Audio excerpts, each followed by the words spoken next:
Well, thank you very much. And I'm going to go to, I see all the raised hands, but I'm going to go to Don Smith because he's been holding this for a couple of weeks. He's got a demo he wants to show us. Don, are you ready?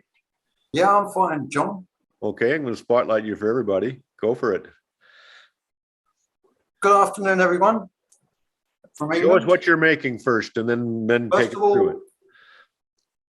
I'm making that bowl, which I showed right at the end of last week's coffee morning. Hold it up because some of us weren't here last week. Hold it up so we can see it. Yep, that's it. Just hold still. And turn it over. Turn it over. So it's got concentric circles on one side and radius is on the other side, making a basket pattern. Yes. Okay. Ribs. Yep. And making it like a trellis. Okay. Right. So the first thing I do on my blank is I draw a circle, which is the size of that woodchuck or piece of wood there, which is on a plate. Yep. Once I've done that, I hot glue that piece onto the blank. And there it is with the plate.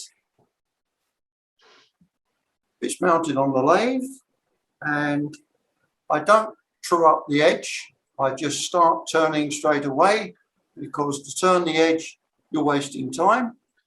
And I'm now turning the back of the bowl to shape it. And that's my chucking point for later on. And there we are, just turning the base. What's that tool you're using, a bowl gouge? That's a 5/8 bowl gouge. Yeah. And there's the base with the foot. That foot will be removed later on. I've turned it round, and you can see the little fillets of glue still on the face where I've removed the original faceplate. Turning out the inside. Now, when you come to the inside, you need to leave this boss on. And the boss is on this particular bowl, which is 8 inches, is a 3-inch piece of boss. It's approximately a third of the depth left and shaped slightly because it's this edge here that is important for the next part of the operation. And I've just sanded it with the pad and sandpaper on a cordless drill to give me a finish to start the next process. Now this is the tool that I use. It's a small mini like Dremel tool. It has a cutter and it is fitted up with a stop, a depth gauge, and that's a slide to make it work. A little bit closer view of what it is the cutter and the depth gauge. Is that depth gauge a bearing? It looks like a bearing. It is a ball bearing, or rather it is a bearing on a piece of bent aluminium. So when you go in and you're using it, this will run around the edge of the bowl, the face of the bowl as you're doing the operation. Now that's that we set up. I've got my platform with my slide and pointing up to the wood. Now, that piece that I said was most important is because that is the end stop for coming in to start your cut with your cutter. And if by using that all the way around, the edge of this rib will always be the same distance in the circle. You haven't got to draw a circle, you've got a definite fixture. It's unambiguous. You can't miss it. Yep. and then you're cutting away and you go up to the edge and you cut through so that you end up. Now, you're indexing that for each cut, is that right? That's right. Yes, it's I've got set up a new index on the back of my lathe. Luckily, the shaft was hollow, so I was able to tap into that hollow and fixed on a faceplate from a chuck that had the 24 points on it, and I was able to use that instead of my one that came with the lathe that was getting rather worn. And the board that was clamped on the platform is a stop for the Dremel, right? It bangs into that at the end of the cut. Sorry, say that again, John. We can see the diagonal line on the lower left is a stop for the router, for the Dremel tool. Is that right? It stops. Yes. Yeah. Yeah. This is a stop here, so that I can't go any further on this dimension. Yeah. Yeah. If I go back one,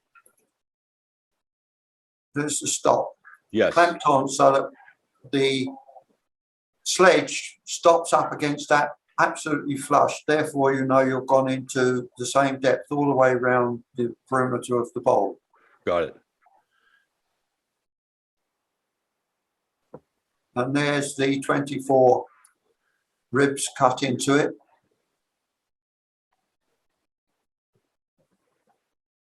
In fact, that's the old bowl, not the new one, because this was a mistake.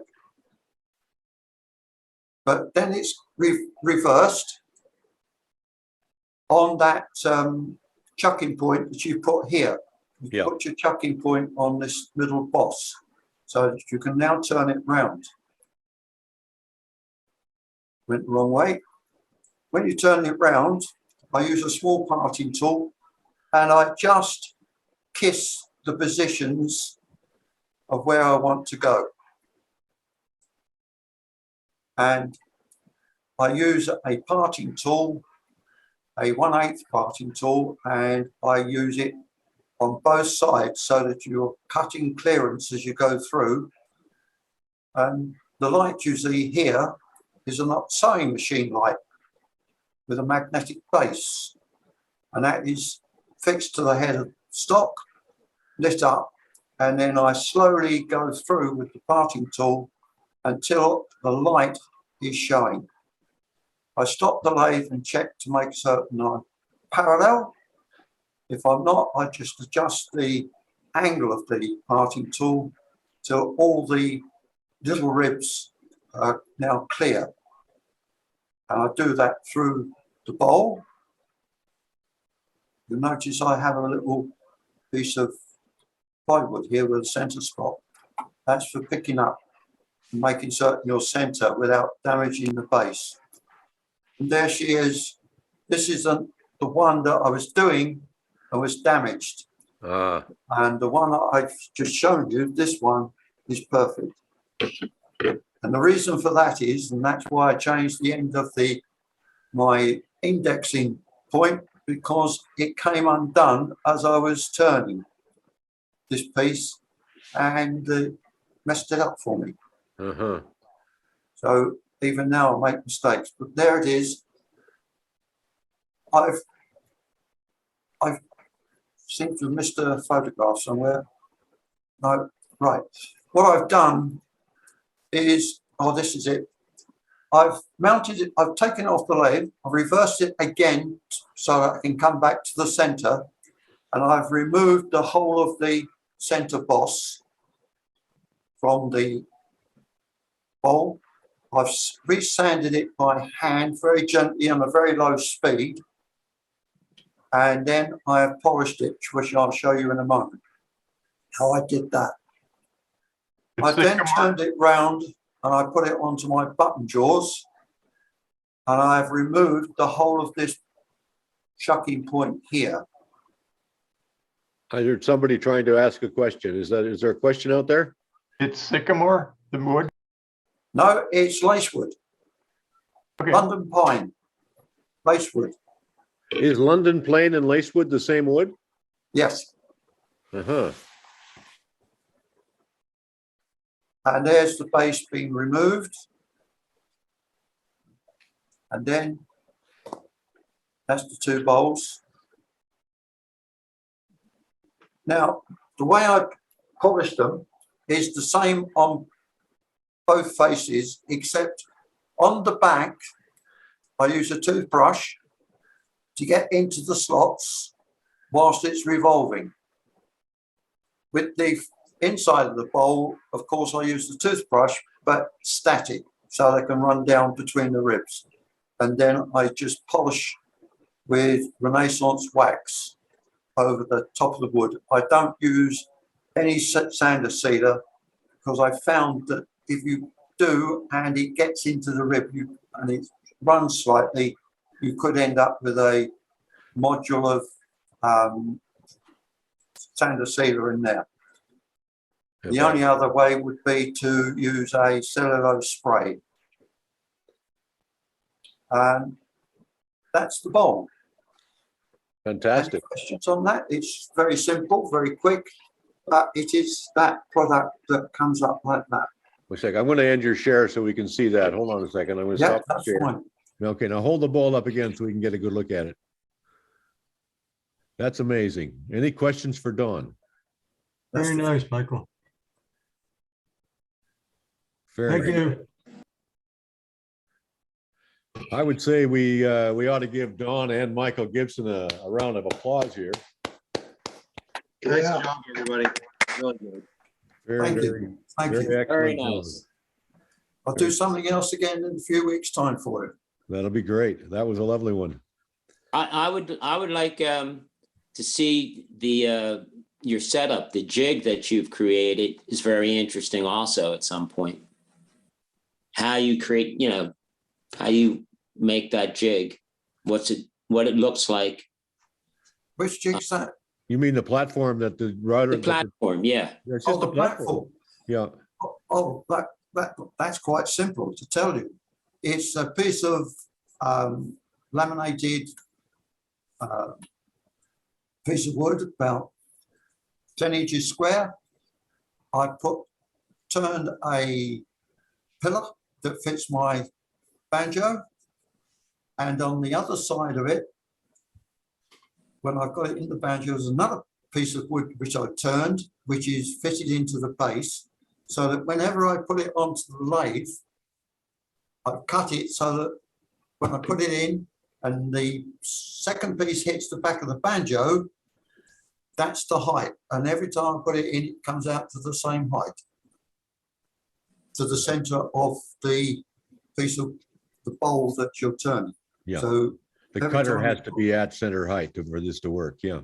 Yeah, you don't have to adjust the height. You just put it on and you're in the same position every time. But if you want to see it, I'll do a quick photograph next time and just very quickly show you it as a photograph. Yeah. Well, everybody always wants to see that. So yes, please do. Yeah. And, yeah. Any other Yeah. questions for Don? Oh, by the way, the cutters are 6mm cutters, and I use two types, either the one that's a full spiral or one that's just got two blades. Yeah. And you can get them off Axminster in a pack of 10, and the pack of 10 was £8.99, It's which cheap is enough. what, $12? Yeah. For 10 cutters. Donald, are your cutters straight and down, or are they like the router cutter where they push the gypsy up or down? It's a straight cutter and straight flat bottom. And it will very gently, if you're going very gently with it, you can route the slots on the inside very nicely. But you want to take it slowly, not to try to get it all in one go. Does that answer the question? Yeah. In a moment, I'll pop out and I'll get it. And just before we finish, if John will come back, I'll show you the cutters that I've got Okay. by holding them up. Is that it? Okay. Thank you very Okay, much. thank Don. you. Thanks very much. To wrap up here, I think Don's got a last picture. You got a picture there, Don? I've actually gone and got the That's the platform. platform. There's the banjo end, and that sits on the top of the banjo, Okay, and that So- gives me the height. turn it over so we can see those legs. I want to see them. Yeah, no, tip it up. Yeah. Does that answer your, the question that was out there about how that works? Yeah, so that one dowel goes into the banjo holder, That goes in the banjo, and then the other one sits on the bed. sits on the bed. And Got that it. gives me the same height every time. Very good. Thank Very you. good. Yeah, And the other question was, I'll get them up as close as I can. just hold them still is the key thing. Yeah, That's the two cutters. As you can Got see. it. Yeah. And that's the box of cutters right. I bought from Amazon. They're called mini cutters because they only have a 16th shank. Ha. For they all, so that's to fit your Dremel. That's because of the Dremel, yes. Got it. That roller bearing setup that you had, you made that yourself, didn't you? Yes, I did, yes. Right. On- Okay. On that, on the Good sled. idea. Very Yeah, nice idea.